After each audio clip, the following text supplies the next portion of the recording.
Assalamualaikum warahmatullahi wabarakatuh. Bagaimana kabar kalian hari ini?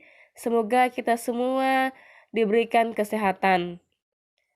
Baik, hari ini kita akan belajar bersama-sama tentang materi sistem reproduksi untuk kelas 9 di tingkat SMP atau sekolah menengah pertama. Sebelum kita lanjut, tujuan pembelajaran kita untuk hari ini adalah mengetahui tentang sistem reproduksi pada manusia. Sudahkah kalian mengucapkan alhamdulillah pada hari ini? Senantiasa kita selalu bersyukur kepada Tuhan Yang Maha Esa karena telah diberikan kesempatan untuk lahir di dunia ini dan dapat melihat keindahan berbagai ciptaannya. Pada awalnya, manusia berasal dari satu sel. Selanjutnya, sel tersebut mengalami yang namanya pembelahan secara terus-menerus. Sel-sel tersebut mengalami perubahan bentuk dan fungsi. Sel-sel yang memiliki bentuk dan fungsi yang sama bergabung menjadi suatu kesatuan untuk membentuk suatu yang namanya jaringan. Pernahkah kalian terpikir bagaimana ibu dapat mengandung? Bagaimana kita dapat lahir? Nah, hari ini kita akan membahasnya tentang sistem reproduksi. Jadi silakan disimak dengan baik. Sebelum mempelajari sistem reproduksi, kita pahami dulu tentang pembelahan sel. Yang tadi sudah saya memberitahukan tentang sel bahwa manusia itu berasal dari satu sel. Sel tersebut kemudian mengalami namanya pembelahan. Sekarang, kira-kira apa alasannya mengapa sel membelah? Nah, silakan yang tahu jawabannya bisa dijawab di kolom komentar ya. Mengapa sel membelah? Pembelahan sel terbagi atas dua. Yang pertama pembelahan mitosis dan yang kedua pembelahan meiosis. Pembelahan mitosis terjadi pada sel-sel tubuh atau yang namanya sel somatik makhluk hidup. Pada pembelahan ini dihasilkan sel anak yang mempunyai kromosom yang jumlahnya sama dengan jumlah kromosom sel induk. Kromosom adalah materi genetik yang berperan dalam pewarisan sifat. Pembelahan mitosis merupakan proses yang berkesinambungan yang terdiri atas 4 fase pembelahan, yaitu profase, metafase, anafase, dan telofase. Silakan lihat gambarnya ya. Dan yang kedua, pembelahan meiosis. Pembelahan ini terjadi pada sel-sel kelamin. Pembelahan ini berfungsi untuk menghasilkan sel gamit, sel telur atau sel sperma. Melalui pembelahan ini akan dihasilkan sel anak yang mempunyai jumlah kromosom setengah dari jumlah kromosom sel induknya. Untuk pembelahan meiosis juga ini memiliki beberapa fase. Ada juga profase, metafase, anafase, dan telofase. Alat reproduksi atau alat kelamin laki-laki dapat dibedakan menjadi dua. Yang pertama alat reproduksi luar dan alat reproduksi dalam. Alat reproduksi luar ini merupakan alat reproduksi yang terletak pada bagian luar tubuh dan dapat diamati secara langsung. Yang pertama adalah penis. Penis ini bagian luar organ reproduksi laki-laki yang berfungsi sebagai saluran kencing atau urin dan saluran sperma. Yang kedua, skrotum. Skrotum ini bagian seperti kantong yang di dalamnya terdapat testis. Berfungsi menjaga suhu testis agar sesuai untuk produksi sperma. Selanjutnya, alat reproduksi dalam. Alat reproduksi dalam ini merupakan alat reproduksi yang terletak pada bagian dalam tubuh dan tidak dapat diamati secara langsung. Salah satunya adalah testis. Testis bagian yang bentuknya bulat telur yang tersimpan dalam skrotum, berfungsi untuk memproduksi sperma dan hormon testosteron.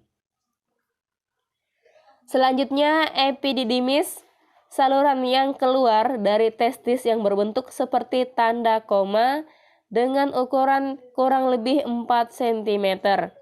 Berfungsi sebagai tempat penyimpanan sperma sementara. Yang ketiga, vas deferens, yaitu saluran panjang yang mengarah ke atas dan merupakan lanjutan dari epididymis yang berfungsi menghubungkan epididymis dan uretra.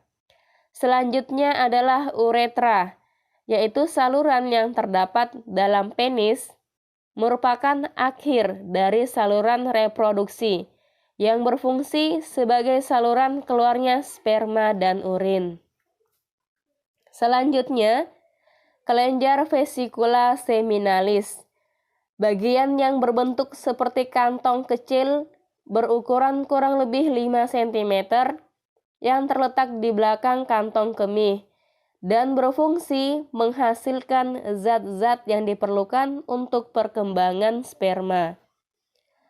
Selanjutnya, kelenjar prostat, bagian yang berbentuk seperti kue donat yang terletak di bawah kantong kemih, berfungsi menghasilkan cairan yang bersifat asam.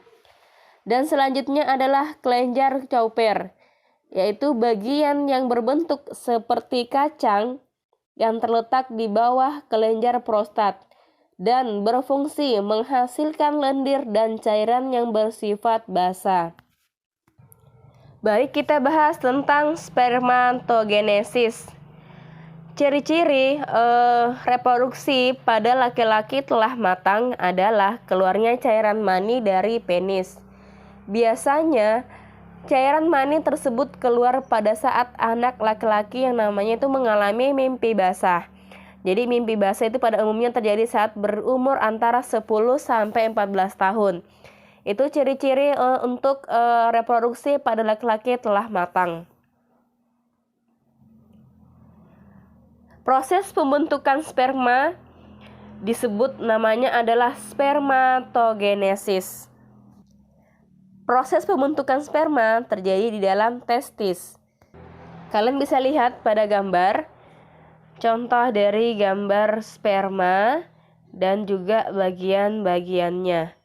Ini hanya dapat dilihat dengan menggunakan alat bantu yaitu mikroskop. Tidak bisa melihat langsung dengan mata telanjang.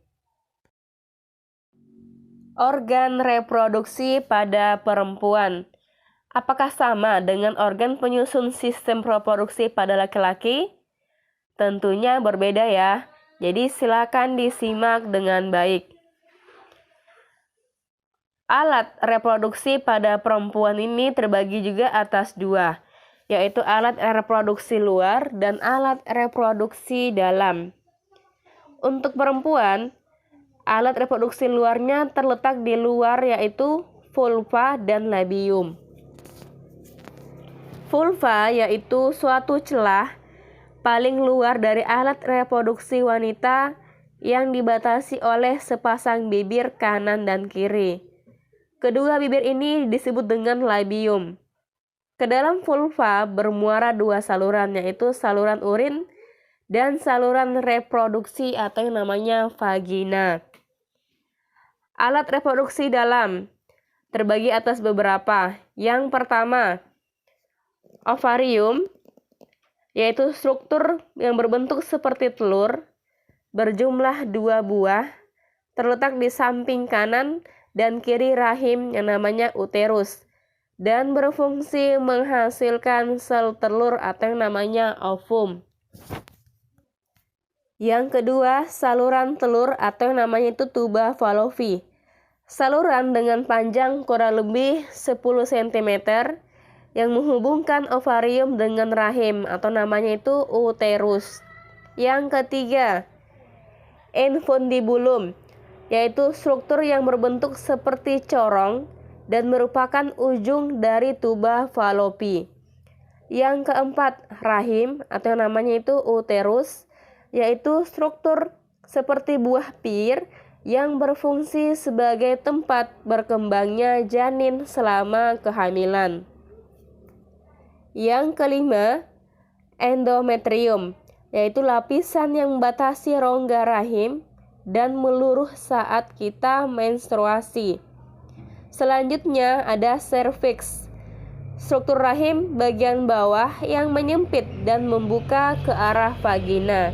Yang ketujuh yaitu adalah vagina, yaitu saluran yang menghubungkan lingkungan luar dengan rahim, saluran mengalirnya darah menstruasi, dan saluran keluarnya bayi. Dan yang kedelapan adalah fimbriae, yaitu struktur berjumpanya seperti jari jemari yang berfungsi menangkap sel telur. Jadi struktur yang berjumpai seperti jemari-jemari yang berfungsi menangkap sel telur. Oogenesis. Apa itu oogenesis? Oogenesis merupakan proses pembentukan sel kelamin perempuan, yaitu sel telur atau ovum, dan terjadi di dalam organ yang disebut ovarium. Berbeda dengan spermatogenesis yang dimulai ketika anak laki-laki mulai masuk masa pubertas. Sedangkan untuk oogenesis dimulai sebelum anak perempuan lahir, bahwa anak perempuan pada saat baru lahir, anak perempuan tersebut sudah memiliki yang namanya bakal sel ovum atau namanya itu sel primordial. Kalian bisa lihat pada gambar proses pembentukan sel telur bahwa di dalam ovarium terdapat folikel yang berukuran kecil dengan calon bakal sel telur di dalamnya atau namanya folikel primordial.